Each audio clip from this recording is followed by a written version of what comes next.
नमस्कार प्यारे बच्चों, मीनाक्षी ई ट्यूटर में आपका स्वागत है।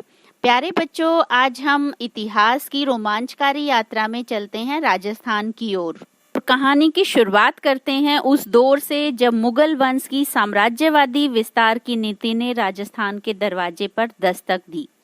मुगल काल को रोकने वाला उस समय एकमात्र जो शूरवीर योद्धा था वो था राणा सांगा, जिनका असली नाम था महाराणा संग्राम सिंह। आपको जान के बहुत हैरानी होगी कि महाराणा संग्राम सिंह या राणा सांगा, जिनकी एक आंख, एक हाथ और एक टांग के काम ना करने के बावजूद उन्होंने अपने शासनकाल में 18 युद्ध लड़े, जो बहुत बड़ी बात है, और मेवाड़ को स्वतंत्र रखा।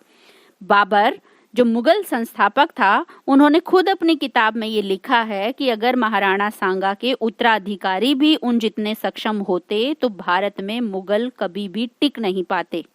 प्यारे बच्चों, जब भी हम मेवाड़ का इतिहास पढ़ते हैं तो हमें वहाँ अवशेष बताते हैं कि मेवाड़ में उत्तराधिकार के लिए हमेशा से ही युद्ध होता आया था। पिछली 2 पीढ़ियां में कलेश होता आया था। राणा रायमल से पहले महाराणा रहे कुंभा को उनके बेटे ने मार दिया था।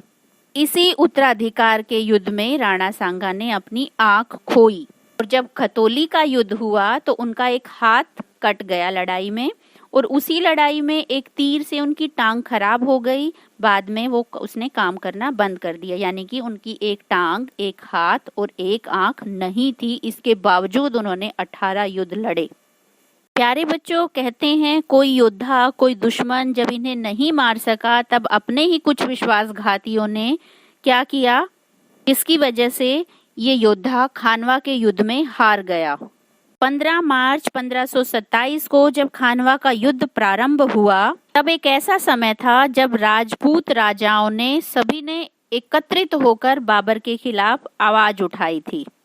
युद्ध के मैदान में जब राणा सांगा के शरीर में 80 जख्म आए, इसके बावजूद राणा सांगा युद्ध के मैदान में डटे रहे। ये बहुत बड़ी बात है। लेकिन धीरे धीरे राणा सांगा के बेहोश होने के बाद उनके सरदार उनको दूर एक सुरक्षित स्थान पर ले गए और जहां उनका इलाज कराया गया।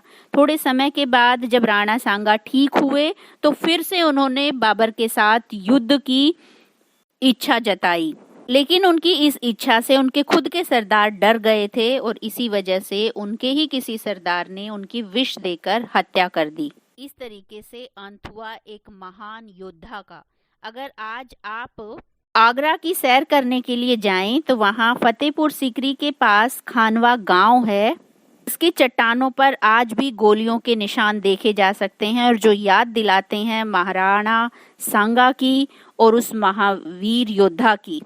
2007 में राणा सांगा स्मारक वहां पर बनाया गया था, और आज भी वो ऐतिहासिक स्मारक की तस्वीर वीर योद्धा राणा सांगा की वीरता का बखान करती हैं।